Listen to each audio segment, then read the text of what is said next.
Je vais vous parler des espaces multifonctionnels ou plurifonctionnels.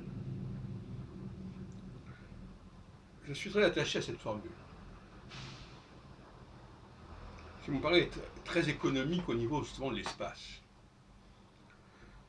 Nous avons pris l'habitude d'appartements où telle pièce était vouée à telle activité. On parle de la chambre à coucher, de la salle à manger, du séjour, de la cuisine, etc., de la salle de bain.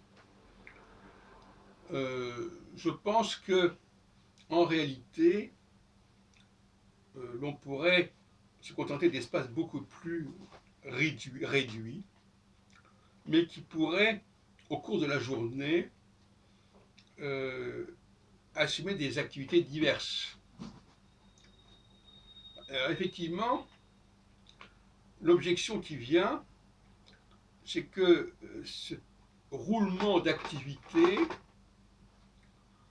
qui impliquerait de réaménager à tel et tel moment de la journée l'espace pour ceci ou pour cela, de dresser par exemple des tréteaux comme on faisait autrefois, au Moyen-Âge, où on installait et on disait faire son lit, on ne disait pas avoir un lit.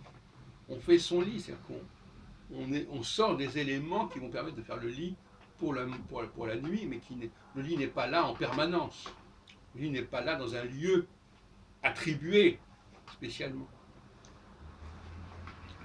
Alors, l'objection de cette formule, à savoir que c'est une fatigue supplémentaire que de faire cela, que d'opérer ces changements quotidiens.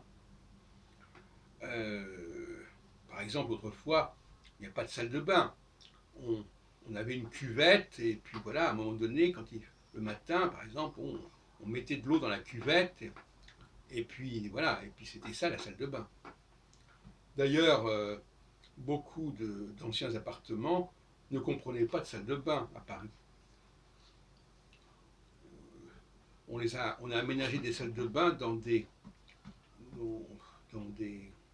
placards. Alors, donc ça c'est un point, je pense qu'en effet, c'est vrai que c'est épuisant de faire ce travail de constant réaménagement, mais en même temps, c'est extrêmement tonique pour l'intelligence, c'est un sport, on prend ça comme un sport. Hein. Il faut ranger, déranger, sortir, rentrer, etc. Et c'est une activité intéressante, comme on a pu d'ailleurs le constater éventuellement pour le coronavirus. Les gens ne pouvant pas sortir, s'ils vivaient dans un lieu où il fallait quand même faire un certain type de réaménagement dans la journée, c'était mieux que rien. Et puis l'autre argument, c'est que avec l'informatique, on peut avoir des murs qui peuvent changer de décor virtuellement. Hein. On peut avoir plusieurs logiciels, enfin plusieurs programmes. Quand c'est le temps de manger, on peut mettre sur les murs, on peut projeter, c'est même pas projeter, les murs peuvent prendre telle et telle apparence, et quand on veut faire la cuisine, quand on veut se coucher, dans telle autre apparence. Donc on peut très bien faire passer le mur d'une décoration à une autre. Il suffit d'avoir des murs adaptés pour ce faire. Techniquement, c'est assez faisable et envisageable. Donc, on pourrait résoudre la crise du logement en créant de nouvelles pratiques qui impliqueraient des logements beaucoup plus étroits, mais qui se prêteraient à une plurifonctionnalité. Et cette plurifonctionnalité impliquerait d'échapper à une forme de routine.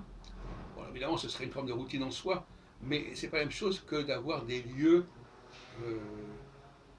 dont l'attribution est fixée une fois pour toutes. Ça, c'est pour faire ça, ça, c'est pour faire ça, etc. Et ça ne va pas. De la même façon, par exemple, que avoir l'eau courante, c'est pas non plus une nécessité. Hein. On peut très bien avoir une fontaine commune où l'on va remplir d'eau un baquet, des choses comme ça. Alors j'aimerais bien avoir votre réaction à ce sujet, mais je pense que, puisqu'on se plaint énormément du manque de logement, et d'autre part, je pense aussi, j'avais déjà développé, que l'on pourrait avoir des logements qui ne seraient pas fixés une fois pour toutes. On peut très bien avoir un abonnement, parce que comme par exemple quand on emprunte un vélo, bon voilà, on emprunte un vélo, on laisse le vélo, etc., à un autre endroit, eh bien on pourrait avoir très bien un abonnement pour un logement de ce type-là, mais ce logement ne serait pas à une adresse fixe. On pourrait donc débarquer dans un autre lieu qui obéirait le même standard et qui, c'est vrai qu'il n'y aurait plus véritablement de SDF au sens strict du terme. Là aussi, je vous laisse réfléchir à ce sujet.